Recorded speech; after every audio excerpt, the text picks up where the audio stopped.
రేవంత్ రెడ్డి నేతృత్వంలోని తెలంగాణ ప్రభుత్వం కీలక నిర్ణయం తీసుకుంది. 4 సలహాదారులను నియమిస్తూ తెలంగాణ ప్రభుత్వం ఉత్తర్వులు జారీ చేసింది. తెలంగాణ ప్రభుత్వం సలహాదారులను నియమించింది. 4 సలహాదారులకు అవకాశం కల్పించింది. సీఎం రేవంత్ రెడ్డికి సలహాదారుడిగా మాజీ ఎమ్మెల్యే వేం నరేందర్ రెడ్డి నియమితులయ్యారు. ఇక ఎస్సీ, ఎస్టీ, బీసీ, మైనారిటీ శాఖలకు సలహాదారుడిగా షబ్బీర్ అలీ, రాష్ట్ర ప్రభుత్వ ఢిల్లీ ప్రత్యేక ప్రతినిధిగా మల్లు రవిలకు అవకాశం కల్పించారు. హర్హర వేణుగోపాల్ రావుని ప్రోటోకాల్ ప్రజా సంబంధాల ప్రభుత్వ సలహాదారుడిగా నియమించారు. ఇందుకు సంబంధించిన నియామక ఉత్తర్వులను ప్రభుత్వ చీఫ్ సెక్రటరీ శాంతికుమారి జారీ చేశారు.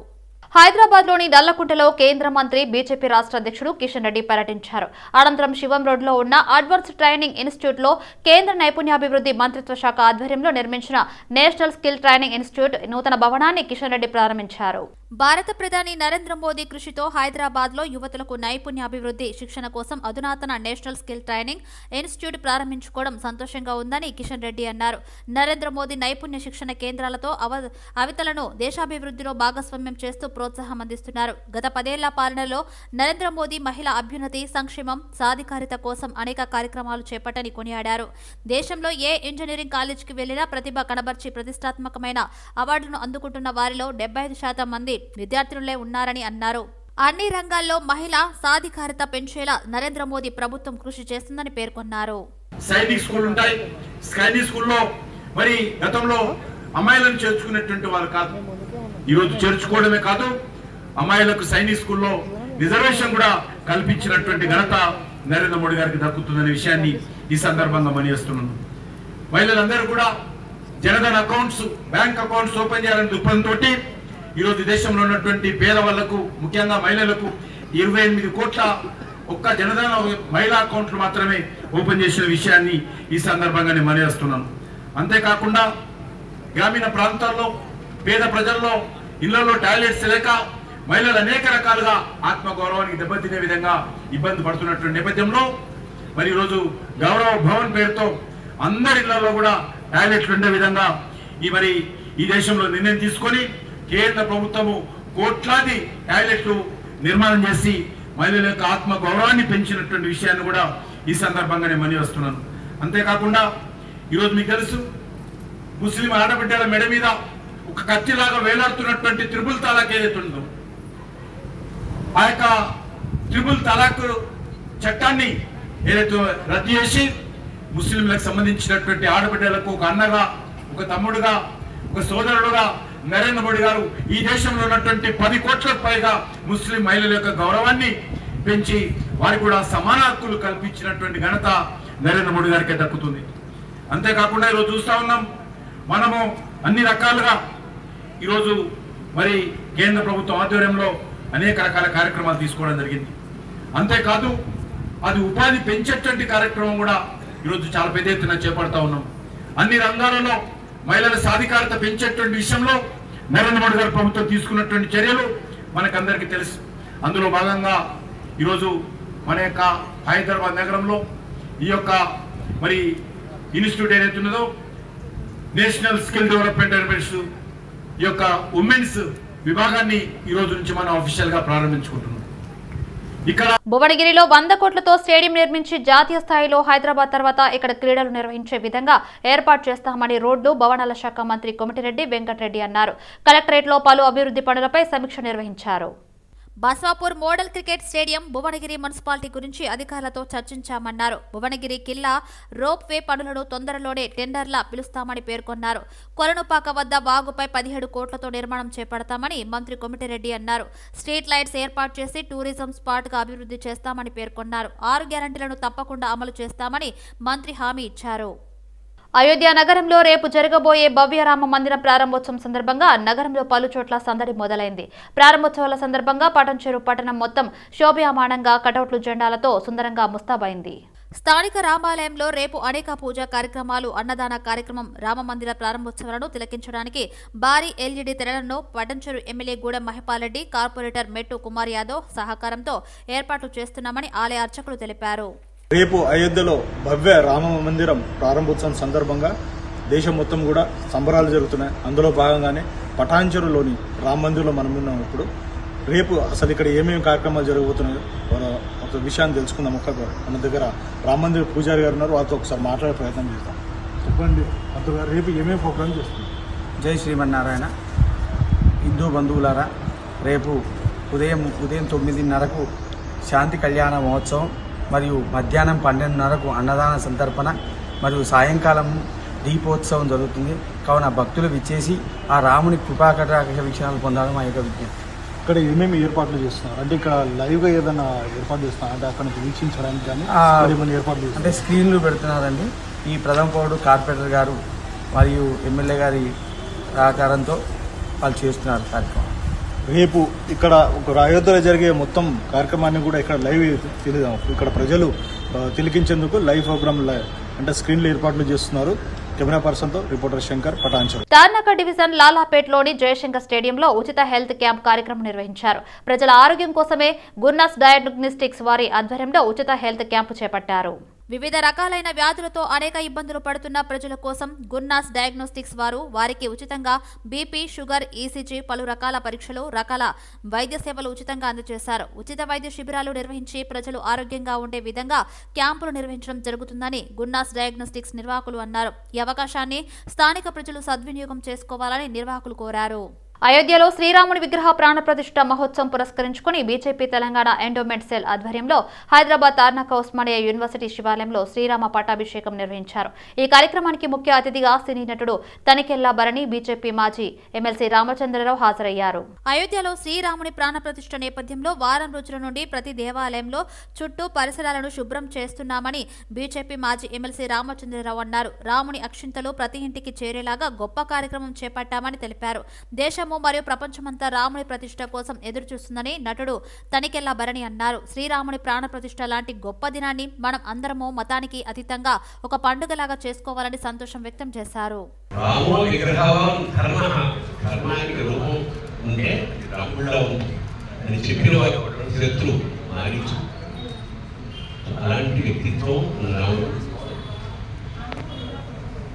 నేను శివపరమైన పాటలు చాలా రాశాను,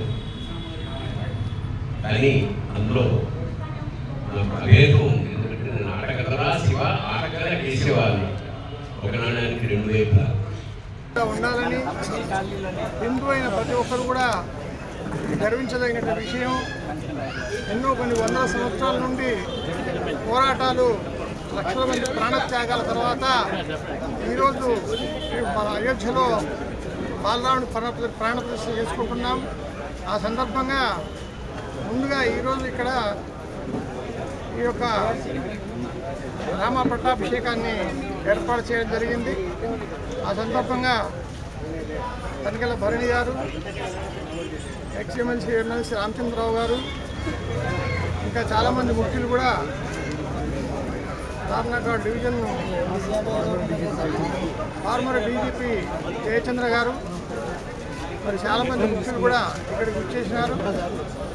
ఆ యొక్క శ్రీరామ పట్టాభిషేకాన్ని కనుల విందుగా వీక్షించి వారి యొక్క తీర్థ ప్రసాదాలు తీసుకొని వారి ఆశీర్వాదాలు తీసుకొని ఏదైతే కార్యక్రమం ఉందో దాదాపు అందరూ కూడా వారి టీవీల ముందు అయోధ్యలో కొంతమంది ఇది ప్రత్యక్షంగా చూసేటటువంటి ఒక అవకాశాలు ఉన్నాయి. కాబట్టి రామ ప్రాణ ప్రతిష్ఠ అయిన సందర్భంగా భారతీయులందరూ కూడా ఈరోజు పండుగలానే భావిస్తున్నారు. గత వారం రోజులుగా మందిరాన్ని శుద్ధి చేయడము, స్వచ్ఛ తీర్థులు, అదేవిధంగా రాముడి పట్టాభిషేకం చేయడం వంటి కార్యక్రమం చేస్తుంది. ఈరోజు భారతీయ జనతా పార్టీ తరఫు నుంచి నిర్వహిస్తున్నటువంటి ఒక ఎండోమెంట్ సెల్ ఈ కార్యక్రమాన్ని ఇక్కడ చేయడం జరిగింది. దానికి తనికెళ్ల భరణి గారు రావడము, రాముడి మీద పాటలను రిలీజ్ చేయడము, వారు కూడా పాడారు. ఇది ఒకవైపు అయితే రామ జన్మభూమికి సంబంధించినటువంటి ఒక విషయాన్ని కొన్ని రాజకీయ పార్టీలు దాన్ని రాజకీయం చేసే ప్రయత్నం చేస్తాను. ఇది ఒక పార్టీకి సంబంధించిన కార్యక్రమం కాదు. అన్ని పార్టీలు చేసుకుంటారు, అన్ని పార్టీలు చేసుకోవచ్చు, దానికి ఎవరికి కూడా అభ్యంతరం ఉండకూడదు. అందరూ కూడా ఈ దేశంలో హిందువులు, ముస్లింలు, క్రైస్తవులు అందరూ కూడా రాముడిని దేవుడి కింద కాదు, రాముడిని ఒక వ్యక్తి కింద, ఒక మర్యాద పురుషుడి కింద మనం భావిస్తాం. కాబట్టి ఆ రోజు మహాత్మా గాంధీ గారు ఈ దేశంలో రామరాజ్యం రావాలన్నారు, కానీ దానికి మతంతో సంబంధం లేదు. కాబట్టి అయినా కూడా కొంతమంది దాని మతంతో పోల్చి ఏదో రాజకీయ కార్యక్రమం కింద చిత్రించే ప్రయత్నం చేసి కొంతమంది స్వాముల్ని వారి ఏపు చేసుకొని రాజకీయమైనటువంటి ధ్వనిని వినిపిస్తూ ఉన్నారు. కాబట్టి ఇది రాజకీయాలకు అతీతంగా దేశవ్యాప్తంగా అందరూ కూడా పాల్గొనాలి. కాంగ్రెస్ పార్టీ చేస్తున్నటువంటి ఒక ద్వంద్వ ప్రణాళిక ప్రభుత్వాన్ని కూలుస్తామని కొందరు నాయకులు ప్రజాస్వామ్యాన్ని అపహాస్యం చేస్తున్నారని సిపిఐ రాష్ట్ర కార్యదర్శి కొత్తగూడెం ఎమ్మెల్యే కూనంనేని సాంబశివరావు విమర్శించారు. ప్రజా తీర్పును అగౌరవపరచడం సరికాదన్నారు. కరెంటు బిల్లులు చెల్లించవద్దనడం పద్ధతేనా అని కూనంనేని ప్రశ్నించారు. లోక్సభ ఎన్నికల్లో బీఆర్ఎస్ కు 1-2 స్థానాలు మాత్రమే వస్తాయన్నారు. వచ్చే ఎన్నికల్లో కాంగ్రెస్ తో కలిసి పనిచేస్తామని కూనంనేని స్పష్టం చేశారు. ఎన్నికల్లో స్నేహధర్మం పాటించి తాము కోరిన 5 నియోజకవర్గాల్లో 1 సీటు ఇవ్వాలని కూనంనేని సాంబశివరావు కోరారు.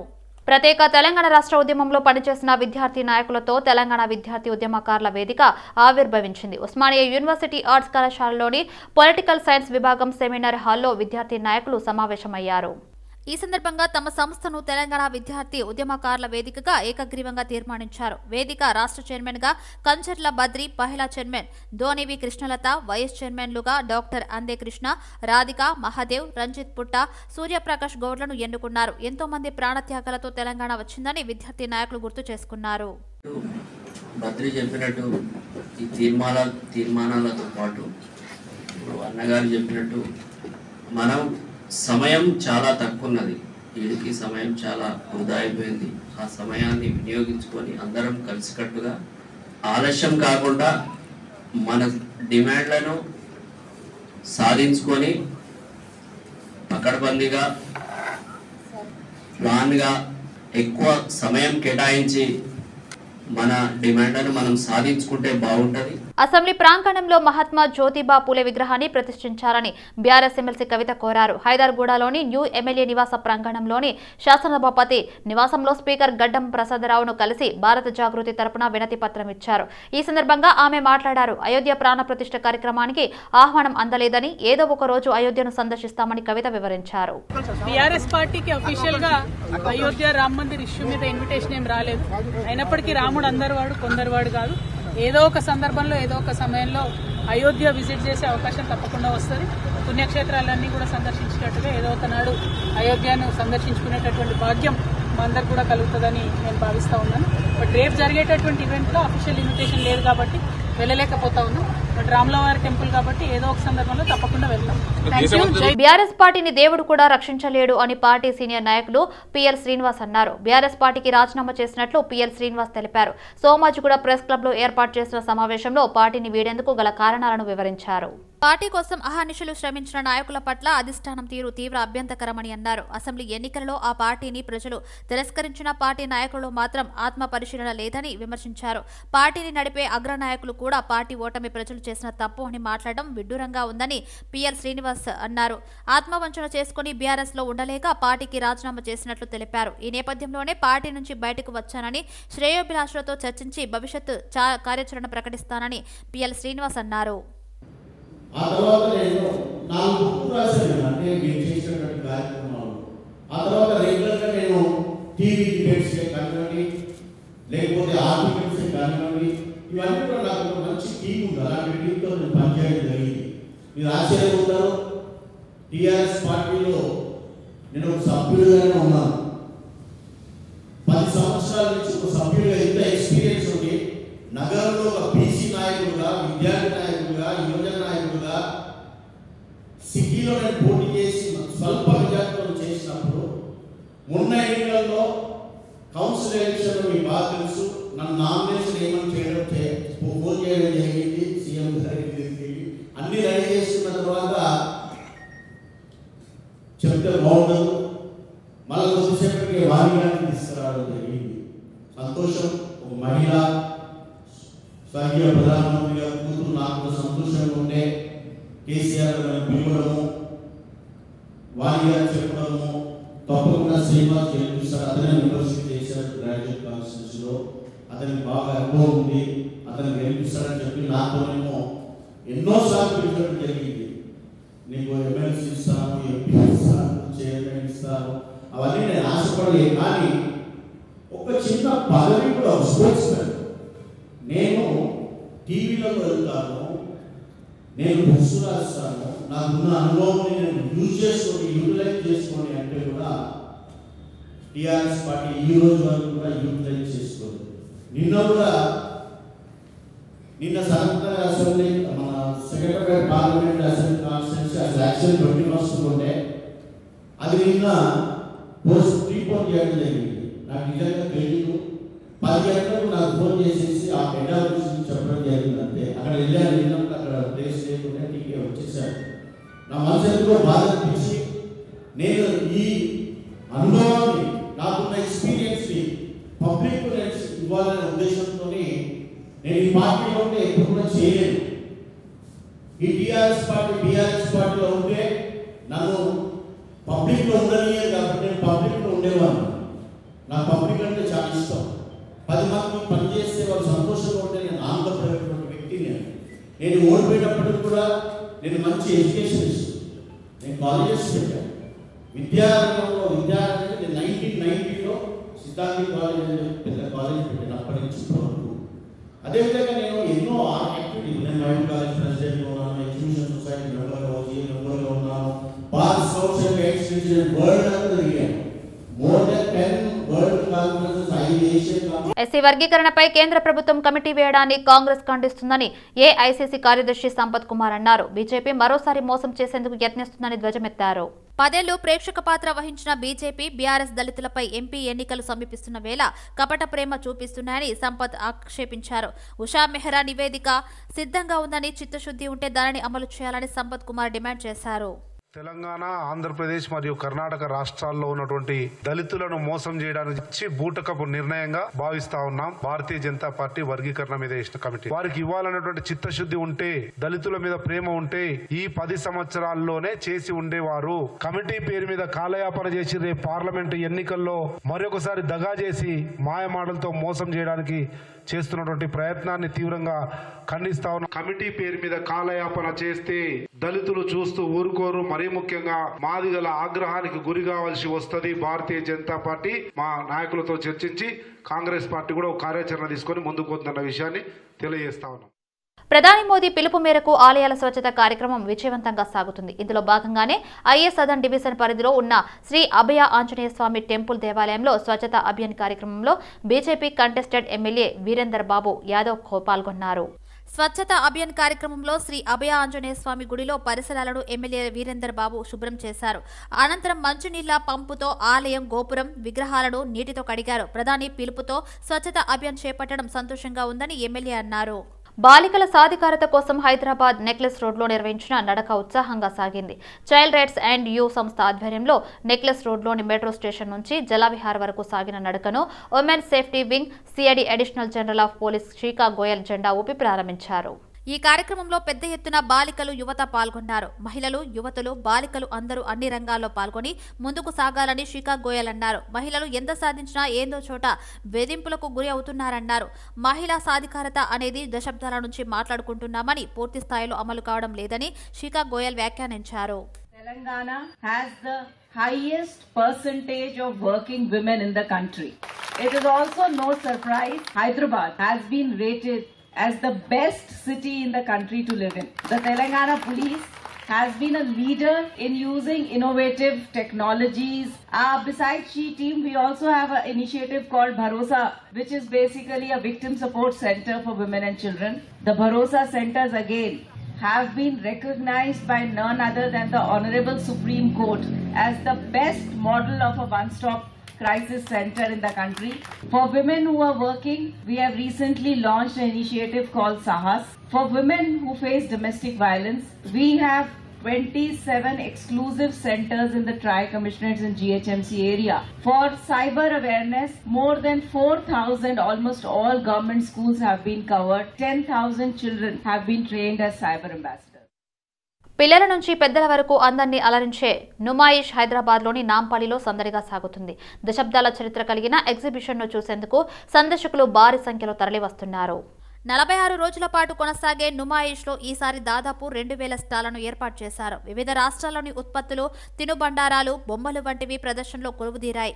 నుమాయిష్ను తిలకించేందుకు నగరవాసులతో పాటు రాష్ట్ర నలుమూలల నుంచి భారీ సంఖ్యలో సందర్శకులు వస్తున్నారని నిర్వాహకులు చెబుతున్నారు.